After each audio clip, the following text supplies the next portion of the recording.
Hello, नमस्कार, प्रणाम। आज के हमारे इस राजस्थान जीके की विशेष वीडियो लेक्चर में मैं आप सभी का तहे दिल से इस्तकबाल करता हूं, स्वागत करता हूं। आज का यह वीडियो लेक्चर राजस्थान की आगामी प्री डीएलएड यानी बीएसटीसी परीक्षा के लिए अति उपयोगी है, क्योंकि इस वीडियो लेक्चर में केवल उन्हीं प्रश्नों को शामिल किया गया है जो किसी न किसी प्रतियोगी परीक्षा में आ चुके हैं या परीक्षाओं में बार बार रिपीट होते हैं। अतः प्री डीएलएड 2023 में निश्चित सफलता के लिए वीडियो लेक्चर को पूरा देखें और यदि चैनल पर पहली बार आए हैं तो चैनल को सब्सक्राइब जरूर कर लें। तो आज का हमारा पहला प्रश्न है, उस व्यक्ति का नाम बताइए जो कि अभिनव भट्टाचार्य के नाम से भी जाना जाता है। महाराजा जसवंत सिंह, महाराणा प्रताप, महाराणा कुंभा, सवाई जय सिंह। तो इसका जो सही उत्तर है वो है महाराणा कुंभा। दूसरा प्रश्न है, इतिहास प्रसिद्ध हल्दीघाटी का युद्ध कब लड़ा गया? 1544 में, 1528 में, 1576 में, 1644 में। तो इसका जो सही उत्तर है वो है 18 जून 1576। यदि आपको डेट पूछे तो 18 जून है और वैसे सन 1576 है। आगे बात करता हूँ मैं। प्रश्न नंबर 3 है, 1784 ईस्वी में आहूत हुरडा सम्मेलन की अध्यक्षता किसने की थी? तो ये जो हुरडा सम्मेलन है ये भीलवाड़ा में हुआ था। अब किसकी अध्यक्षता में हुआ है ये हमको पूछा गया है। सवाई मान सिंह, जोरावर सिंह, दुर्जन साल और फिर 4 नंबर का विकल्प है जगत सिंह। तो इसमें जगत सिंह वैसे ऑप्शन में हमारे लिए द्वितीय नहीं लगाया, लेकिन आपकी जानकारी के लिए मैं बता दूं, सवाई जगत सिंह जो द्वितीय हैं उनकी अध्यक्षता में हुरडा सम्मेलन भीलवाड़ा में आयोजित किया गया था। तो इसका उत्तर हो जाएगा जगत सिंह। ठीक है। 4 नंबर का हमारा प्रश्न है, राणा कुंभा की हत्या हुई, यानी जो राणा कुंभा है जो कि मेवाड़ के शासक थे, उनकी हत्या कहाँ पर हुई थी? तो अचलगढ़, चित्तौड़गढ़, नागदा, कुंभलगढ़। तो इसका जो सही उत्तर है वो है कुंभलगढ़। 5 नंबर का प्रश्न है, महाराणा प्रताप की मृत्यु के पश्चात निम्न में से कौन सा राजपूत मेवाड़ का शासक बना? अमर सिंह, करण सिंह, राज सिंह, जगत सिंह। यानी महाराणा प्रताप जो है इनकी मृत्यु के बाद में जो उनका जो राजकुमार कौन था, युवराज जिन्हें गद्दी प्राप्त हुई थी, तो अमर सिंह जो थे वो महाराणा प्रताप के पुत्र थे। उनकी मृत्यु के बाद उनको जो राज्याभिषेक किया गया था और मेवाड़ के ये राजकुमार बने थे। फिर हमारा 6 नंबर का प्रश्न है, हल्दीघाटी की युद्ध को निम्न में से किस विद्वान ने खमनोर का युद्ध कहा है? Abul Fazal, Gopinath Sharma, colonel James Tod, Badayuni. तो इसका जो सही उत्तर है वो है अबुल फजल। 7 नंबर का हमारा प्रश्न है, राजस्थानी वास्तुकला का जनक किसे माना जाता है? राज सिंह, मान सिंह, राणा कुंभा, महाराजा विजय सिंह। तो राजस्थान की जो या राजस्थानी वास्तुकला है इसका फादर मानते हैं महाराणा कुंभा को, क्योंकि इनके समय में सबसे अधिक दुर्गों का निर्माण हुआ था इसलिए। ठीक है। यदि आप चैनल पर पहली बार आए हैं, यदि हमारा वीडियो लेक्चर आपको पसंद लगता है, किसी भी रूप से आपके लिए आगामी भविष्य में आपकी जो भी प्रतियोगी परीक्षा की आप तैयारी कर रहे हैं उसमें किन्हीं भी रूपों में यदि आपके लिए ये वीडियो लेक्चर लाभप्रद है तो वीडियो लेक्चर को शेयर करें और चैनल को सब्सक्राइब अवश्य करें। 8 नंबर का प्रश्न है, उदयपुर में स्थित एकलिंग जी के मंदिर का निर्माण किस महाराणा के समय हुआ था? महाराणा लाखा, बप्पा रावल, महाराणा प्रताप, महाराणा मोकल। तो इसका जो एकलिंग जी का मंदिर है ये बप्पा रावल के समय हुआ था इसका निर्माण। ठीक है।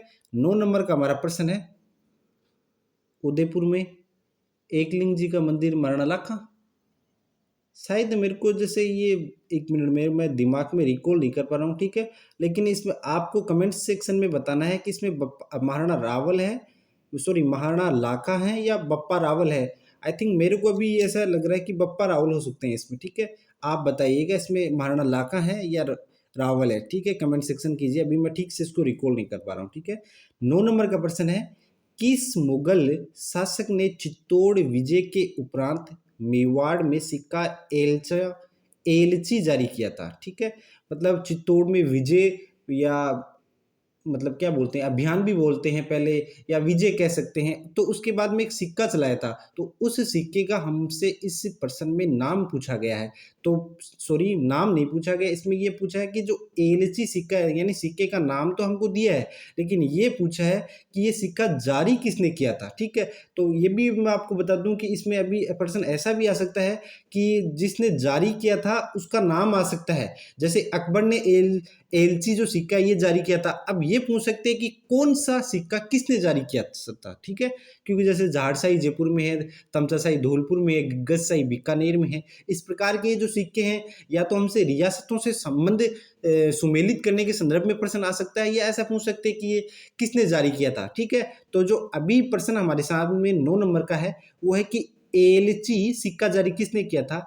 तो अकबर, जहांगीर, और क्या, अलाउद्दीन खिलजी और औरंगजेब। तो इसका जो सही उत्तर है वो है अकबर। ठीक है, अकबर के द्वारा एलची जो सिक्का है ये जारी किया गया था।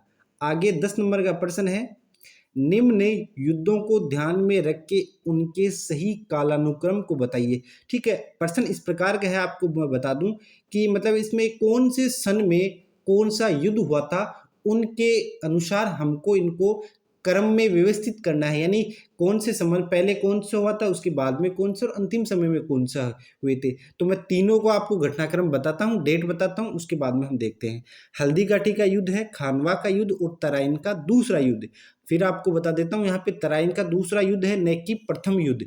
तो तराइन का जो दूसरा युद्ध था वो हुआ था 1192 में, और खानवा का युद्ध था 1527 में, और हल्दी घाटी का युद्ध था वो था 1576 में। तो ये किस प्रकार से होगा, इसमें सबसे पहले तो आ जाएगा हमारा ये तराइन का, उसके बाद में खानवा का आ जाएगा, और उसके बाद में सबसे अंत में ए आ जाएगा। तो सबसे अंत में एक, तो अब देखो आप क्वेश्चन हम किस प्रकार से मतलब हल कर सकते हैं। तो एक तो इसमें ए नहीं है सबसे अंतिम में, ठीक है, तो ये दो तो इस प्रकार से हट गए। अब इन दो में ए है, ठीक है। अब आगे भी इसको मैं सोल्व करना चाहूँ तो हम कैसे कर सकते हैं। तो इसमें देखो अभी मतलब हल्दी का ठीक युद्ध सबसे पहले आएगा तराइन का, क्योंकि 1192 में हुआ था दूसरा युद्ध, पहला 91 में हुआ था। तो अब सी पहले आएगा, तो सी 3 में, बाकी में तो है ही नहीं शुरू में, तो बचा ये बी वाला। तो ये जो राइट आंसर हमारा बी हो जाएगा। ठीक है, आगे प्रश्न में 10 नंबर की बात, सॉरी 11 नंबर की बात करता हूँ। निम्नलिखित शासकों में से किसने भीलों को अपनी सैन्य व्यवस्था में उच्च स्थानों पर नियुक्त किया था। ठीक है, राय सिंह, मालदेव, महाराणा प्रताप, राव चंद्र सिंह। यानी जो अब आपको इसका जो सही उत्तर है वो तो है महाराणा प्रताप। राणा जो पुंजा थे वो महाराणा प्रताप की जो भील सेना थी उसके में वो कमांडर कह सकते हैं। यानी जितने भी भील लोग महाराणा प्रताप की सेना में काम करते थे तो उन सब का वो कमांडर था, इस प्रकार से। ठीक है, इसलिए हम पर्सन आपसे हमसे क्या है जो पूरा मतलब आपको मैं बताऊं, जैसे जियोग्राफी से संबंधित पूछ सकता है, संस्कृति से संबंधित जो राजा महाराजाओं की होती है उससे संबंधित पूछ सकता है। अब यहाँ पे प्रश्न ये पूछा है कि किस शासक के मतलब ने क्या बोलते हैं उसको सैन्य व्यवस्था में उच्च पदों पर आसीन किया था। तो महाराणा प्रताप ने भीलों को ऐसा ही प्रावधान किया था। ठीक है, प्रताप से सहमति पूर्वक अधीनता स्वीकार कराने के लिए अकबर ने अंतिम शिष्टमंडल किसके नेतृत्व में मेवाड़ भेजा था। टोडरमल, जलाल खां, मानसिंह, भगवनदास। तो इसका जो सही उत्तर है वो है टोडरमल के रूप में अंतिम शिष्टमंडल जो महाराणा प्रताप को मनाने के लिए गया था कि आप अकबर की अधीनता स्वीकार कर लें। लेकिन महाराणा प्रताप ने अंतिम दम तक, अंतिम सांस तक अकबर की कभी भी अधीनता स्वीकार नहीं की थी। हमारा 13 नंबर का प्रश्न है, अलाउद्दीन खिलजी और मेवाड़ वासियों के बीच चित्तौड़ की घेराबंदी किस वर्ष हुई थी। 1301, 1308, 1303, 1533। तो इसका जो सही उत्तर हम कह सकते हैं वो है 1303। अब इसमें देखो आप 1533 में कुछ बच्चे कर सकते हैं, ठीक है, लेकिन या तो मैं इसको पर्सन को जहाँ जिसने बनाया है मैं उसकी बता सकता हूँ कि इसमें ऐसा नहीं होता है कि मेवाड़ की जो प्रथम घेरा, ये खिलजी और मेवाड़ वासियों की जो प्रथम जो आप कह सकते हैं कि घेराबंदी थी ना वो 1503 में हुई थी। अब दूसरी भी हुई थी 1533 में, जो दूसरा साका हुआ था चित्तौड़ का, ठीक है, क्योंकि गुजरात के शासक जो बहादुर शाह थे उन्होंने अटैक किया था, और तीसरा 1567 में हुआ था। लेकिन इसमें हम प्रथम की बात करते हैं तो 1303 हमारा राइट उत्तर होगा। ठीक है, 1308 में तो जो रणथंभौर पर अटैक है, 1308 में, सॉरी 1301 में है रणथंभौर पे जो कि राजस्थान में प्रथम शाखा था, और 1308 में है सातल शातलदेव पे, ठीक है, सॉरी, सिवाना पे, वहाँ पे के जो शासक था उनका नाम था शातलदेव सिवाना के। आगे बात करता हूँ मैं, 14 नंबर का प्रश्न है, चित्तौड़ का तीसरा शाखा कब हुआ? 1567, 1533, 1301, 1576। तो इसका जो सही उत्तर है वो है 1567 में, जो कि यहाँ पे इस समय जो 1567 में उदय सिंह का शासन था, और उदय सिंह जो अटैक हुआ यहाँ पे हुआ था, तो उनके बाद में वो अटैक होने के बाद में जंगल में भाग गए थे। वो अपना जो राज दरबार था उसको छोड़कर जयमल और फत्ता, जो जयमल मेड़तिया और फत्ता सिसोदिया जो यहाँ के सेनानायक थे, उनके कंधों पर किले का भार उन्होंने थोप दिया और फिर जंगलों की ओर उन्होंने पलायन कर लिया था। ठीक है, मैं अपने व्यक्तिगत रूप नजरिए से इसको एक प्रकार की उनकी कायरता ही कहूंगा, क्योंकि महाराणा प्रताप उनका जो पुत्र था इतना वीर साहसी पराक्रमी था, और उनके पिताजी यानी उदय सिंह के जो पिताजी थे महाराणा सांगा, उनमें भी बहुत ज़्यादा इतिहास में हमें साहस और शौर्य की गाथा मिलती है। लेकिन उदय सिंह के बारे में आप खुद मतलब विचार कर सकते हैं कि उनका जो साहस किस स्तर का था। ठीक है, उदयपुर शहर के संस्थापक के रूप में इतिहास में किसे श्रेय दिया जाता है? महाराणा प्रताप, महाराणा उदय सिंह, जगत सिंह, अमर सिंह। ये इसका जो सही उत्तर है वो है महाराणा उदय सिंह को उदयपुर शहर के संस्थापक यानी फाउंडर के रूप में जानते हैं हम उन्हें। ठीक है, 16 नंबर का प्रश्न है, महाराणा प्रताप ने अंतिम राजधानी किसे बनाया? मेवाड़, हल्दीघाटी, चावंड, खमनोर। तो इसका जो सही उत्तर है वो है चावंड में। ठीक है, आगे मैं बात करता हूँ महाराणा प्रताप का राज्याभिषेक कब हुआ और कहाँ हुआ। पहले तो हमको डेट यानी दो चीजें पूछी है, एक तो डेट पूछी है और कहाँ पे हुआ। तो जो राज्याभिषेक हुआ था वो 1572 में हुआ था, तो इसलिए दो तो ये ऑटोमेटिक हट गए।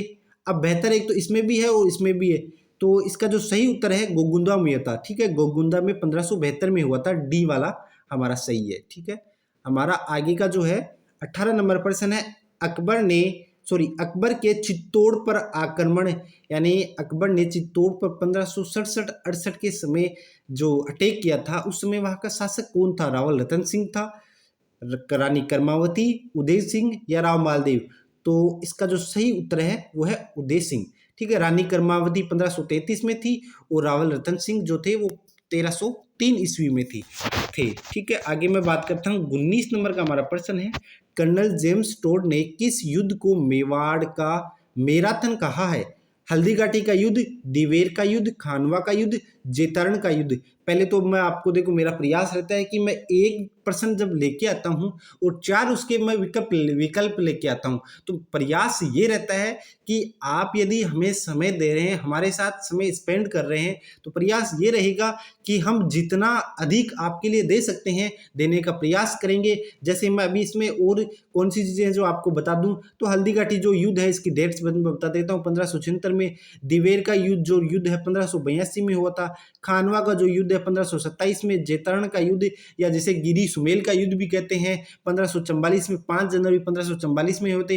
राम मालदेव और शेरशाह सूरी के बीच हुआ था, जिसमें शेरशाह सूरी ने विजय करने के बाद में जो राव मालदेव के थे, उनके जो सेनानायक थे ना, उनकी वीरता और साहस पराक्रम देखकर कहा था कि मैं एक मुट्ठी भर बाजरे की खातर हिंदुस्तान की बादशाहत खो देता। ठीक है, अब हमको मैं बता देता हूं कि इस पे प्रश्न में हमको पूछा क्या गया है। तो इसमें पूछा है कि कर्नल जेम्स टोड ने किस युद्ध को मेवाड़ का मैराथन कहा है? तो इसका जो सही उत्तर है वो है दिवेर का युद्ध। ठीक है, ये 1582 में हुआ था, ये भी आप ध्यान रखें। ठीक है, 20 नंबर का प्रश्न है, निम्नलिखित संगीत ग्रंथों में से कौन सा ग्रंथ महाराणा कुंभा द्वारा रचित नहीं है?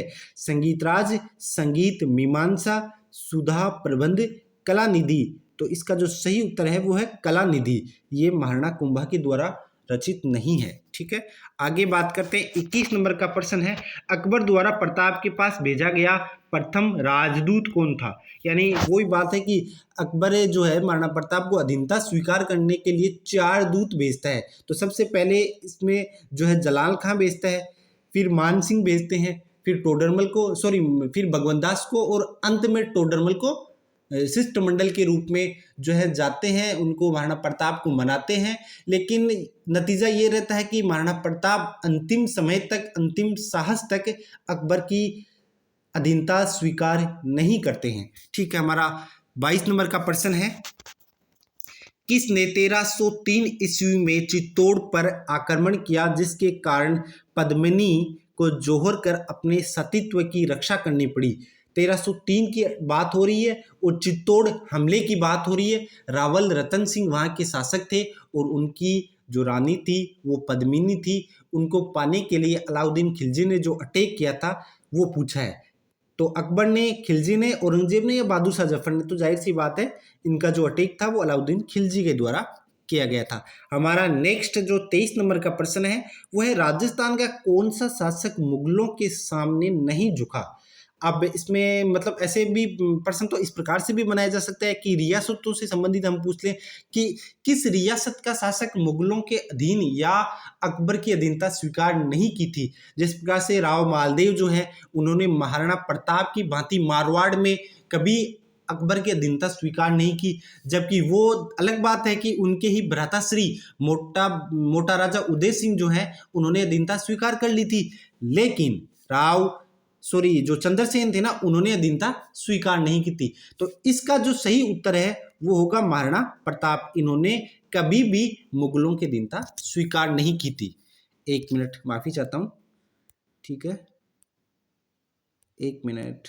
हाँ, जो 23 नंबर का है हमारा, इसमें जो सही उत्तर है वो है महाराणा प्रताप। हमारा 24 नंबर के प्रश्न की मैं बात करता हूं। हल्दी घाटी के युद्ध में महाराणा प्रताप का सेनापति कौन था। मान सिंह, हकीम खां सूरी, पुंजा भील, राणा प्रताप। अब इसका क्या प्रश्न क्या है, 1 मिनट फिर मैं रिपीट करता हूँ। हल्दी घाटी के युद्ध में महाराणा प्रताप के सेनापति कौन था। तो महाराणा जो प्रताप हैं इनके सेनापति थे हकीम खां सूरी, और वहीं महाराणा प्रताप के तो थे हकीम खां सूरी, और दूसरी ओर जो अकबर की तरफ से सेना आई थी उनका नेतृत्व जयपुर के जो मान सिंह थे उनके द्वारा किया गया था। 24 नंबर का हमारा प्रश्न है, 25 नंबर का कैसे हो गया अभी, तो 1 मिनट में देखता हूँ। 24, हाँ ये 25 ही हो गया। 25 नंबर का प्रश्न है, हुमायूं को राखी किसने भेजी। हाड़ी रानी, सहल कंवर, कर्मावती, जयवंता, उमा दे। तो ये जो हुमायूं को राखी भेजी गई थी ये कर्मावती के द्वारा भेजी गई थी। जब बहादुर शाह ने चित्तौड़ पर अटैक किया था 1533 में, उस समय विकट परिस्थितियां देखकर रानी कर्मावती ने हुमायूं को राखी भेजी थी। यदि उन्हें मैं राखी भेजूंगी, अगर यदि हुमायूं मेरे को बहन बना लेगा तो वो इस विकट परिस्थितियों में मेरी रक्षा करेगा। लेकिन वो एक अलग बात है कि हुमायूं इस चीज़ का मतलब वो निर्णय नहीं ले पाया कि रानी कर्मावती को मुझे बहन बनाना है या नहीं बनाना है। यदि इस चीज़ का निर्णय नहीं लिया उसने बहन बनाने का, तो वो जाहिर सी बात है उन्होंने रक्षा नहीं की, वो रक्षा नहीं की तो ये चित्तौड़ का दूसरा शाखा हो गया। ठीक है, 26 नंबर का हमारा प्रश्न है, चित्तौड़ आक्रमण के समय अलाउद्दीन खिलजी के साथ कौन सा कवि साथ था। अबुल फजल, अमीर खुसरो, बदायूनी, मुनोत नैनसी। तो आपको मैं बता दूं, जो खिलजी के साथ एक कवि था उसका नाम था अमीर खुसरो। तो इनकी जो प्रसिद्ध एक रचना है, प्रश्न ये भी पूछते हैं कि किस कवि ने चित्तौड़ में जो घमासान युद्ध हुआ था उसका वर्णन, आंखों देखा वर्णन किया है। तो उस किताब का नाम को हमको पूछ लेते हैं। तो उस किताब का नाम है खजाइनुल फुतूह है। ठीक है, खजाइनुल फुतूह है, ये उस किताब का नाम है जिसमें अमीर खुसरो ने जो युद्ध का जो आंखों देखा हाल था ना, वो उस किताब में उन्होंने उसका उल्लेख किया है, वर्णन किया है। हमारा 27 नंबर का प्रश्न है, युद्ध भूमि में जाते समय अपनी पति द्वारा सेनानी मांगने पर जिसने अपना शीश काटकर भेंट कर दिया था। कहते हैं ना, राजपूत जो होते थे कभी भी युद्ध भूमि में जब जाते थे तो इनका एक उसूल था, उच्च आदर्श थे।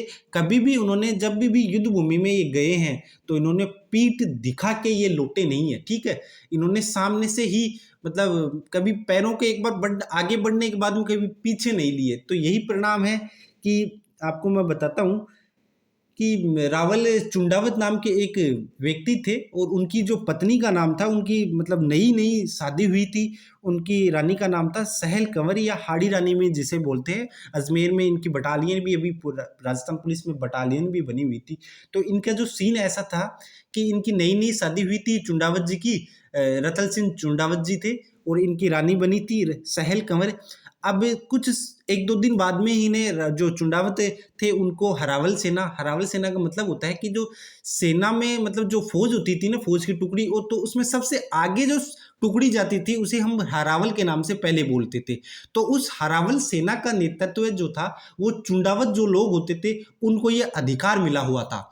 अब हुआ यूं, सीन इस प्रकार से बना कि जैसे ही चुंडावत जी की शादी होती है और एक दो दिन ही गुजरा था कि कुछ परिस्थितियां इस प्रकार की बन गई कि चुंडावत जी को अभी किसी युद्ध में जाना है।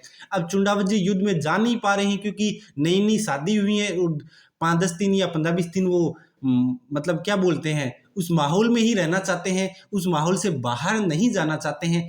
तब जो सहल कंवर है इन्होंने काफ़ी समझाया अपने पति को कि आप जाइए, यदि आज आप नहीं जाएंगे तो हमें जो वर्षों से जो हमारे पूर्वजों को जो अधिकार मिला है कि जो सेना में कभी भी फौज जो टुकड़ी हमारी लड़ने जाती है तो सबसे आगे की जो फौज होती है जो हरावल का यानी सबसे आगे जो रहने वाले होते हैं उनको हरावल बोलते हैं। तो हमको जो हरावल का अधिकार मिला हुआ है वो अधिकार हमारा आज छिन जाएंगे क्योंकि आज आप मेरे पास रहेंगे, मेरे सौंदर्य के पास रहेंगे, मेरी जो छत्र छाया है इसको अगर छोड़कर नहीं जाएंगे तो आज हमारे जो आने वाली पीढ़ियां रहेंगी वो हम दोनों को दोष करेंगी और हम पर दोषारोपण करेंगी। काफी समझाने के बाद में चुंडावत जो है वो मान गए और उन्होंने युद्ध भूमि में जाने के लिए तैयार हो गए। कुछ समय आगे जाते हैं, जाने के बाद में उन्हें ऐसा लगता है कि मुझे मेरी रानी से कुछ सेनानी मतलब उनका एक प्रतीक मेरे साथ हो ताकि जब मैं माफी चाहता हूँ अगर बीच में कुछ शब्द हिंदी के ना उच्चारण कर पाऊं, इसलिए बीच में क्या होता है कि कुछ समय जाने के बाद में चुंडावत जी बीच रास्ते से अपने जो सेनापति था या अपना सैनिक था उसको रानी सा के पास वापस भेजते हैं और बोलते हैं कि जा राजकुमारी जो है या जो हमारी रानी है उनके पास आप जाओ और जाके उनके एक सेनानी लेके आओ, उनको बोलो कि आपके हमारे जो पति देव हैं उन्होंने आपसे कोई प्रतीक के रूप में एक सेनानी मांगी है।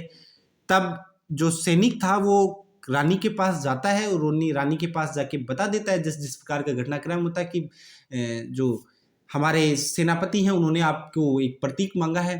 तो जो हाड़ी रानी सहल कंवर थी उन्होंने काफ़ी विचार किया और विचार करने के बाद में सोचा कि पहले तो जो चुंडावत जी थे यहाँ से नहीं जा रहे थे और काफ़ी मनाने के बाद में गए हैं और अब गए हैं तो भी बीच रास्ते में उन्होंने मेरे से प्रतीक मांगा है। तो इस चीज़ का क्या प्रूफ है कि या क्या सबूत है या मैं किस चीज़ में इस चीज़ में विश्वास कर लूँ कि वो बंदा युद्ध में अपनी पूरी साहस पराक्रम और शौर्य के साथ और अपनी पूर्ण क्षमता के साथ युद्ध भूमि में लड़ पाएगा। तो उन्होंने दृढ़ निश्चित किया और निर्णय लिया कि अपनी जो शीश था वो उन्होंने काट के और उस सैनिक को दे दिया और बोल दिया कि ये मेरी सेनानी के रूप में उन्होंने दे दिया। तो कहते हैं एक कहावत प्रचलित है कि राणा मांगी सेनानी सिर काट दी उन्हें सतरानी। तो आपको ये याद रखना है जिन्होंने शीश अपना भेंट किया था उनका नाम था हाड़ी रानी सहल कंवर। यदि आपको जानकारी थोड़ी ज़्यादा लगी है तो आप वीडियो को स्किप कर सकते हैं, लेकिन मेरा मानना है कि यदि आप अच्छे से तैयारी करना चाहते हैं तो उसकी जो पीछे की जो कहानी है यदि हमको पूरी जानकारी होती है तो प्रश्न को समझने में थोड़ी आसानी होती है। ठीक है, 28 नंबर का प्रश्न है, मेवाड़ की राजकुमारी कृष्णा कुमारी जिसके विवाह को लेकर जयपुर व जोधपुर के मध्य संघर्ष हुआ वह किसकी पुत्री थी? बहरमल, मानसिंह, राज सिंह, महाराणा भीम सिंह। तो इसका जो सही उत्तर है वो महाराणा भीम सिंह के बीच में, इनके बीच में जो युद्ध हुआ था उसे गिंगोली का युद्ध भी बोलते हैं। ठीक है, याद रखना आपको। आगे कभी समय होगा तो मैं इसका डेप्थ डिटेल में बता दूंगा इसके बारे में। 29 नंबर का प्रश्न है, निम्नलिखित युद्धों में से कौन सा युद्ध असुमेलित है? यानी एक युद्ध सुमेलित नहीं है, बाकी सब सुमेलित है। खानवा के युद्ध 1527, गिरी सुमेल का युद्ध 1544, इसे हम जेतरण का युद्ध भी बोलते हैं। ठीक है, गिरी सुमेल वाले को। हल्दी घाटी का युद्ध 1577, माफी चाहते हैं, तराइन का प्रथम युद्ध 1191। तो ये हल्दी घाटी के युद्ध, ये तो बहुत आसान क्वेश्चन है क्योंकि इस प्रकार के क्वेश्चन ये तो सभी को, हल्दी घाटी वाला सभी को पता है। ठीक है, ये जो युद्ध है वो 1576 में हुआ था, न कि 77 में। 30 नंबर का हमारा प्रश्न है, राजस्थान का भीष्म पितामह किसे कहा जाता है? कुंवर चुंडा, मोकल, महाराणा लाखा, महाराणा प्रताप। तो इसका जो सही उत्तर है वो है राव चुंडा, क्योंकि इन्होंने अपने पिता की जो क्या बोलते हैं अल्फाज थे, वचन थे, उनको वचनों को निभाया था।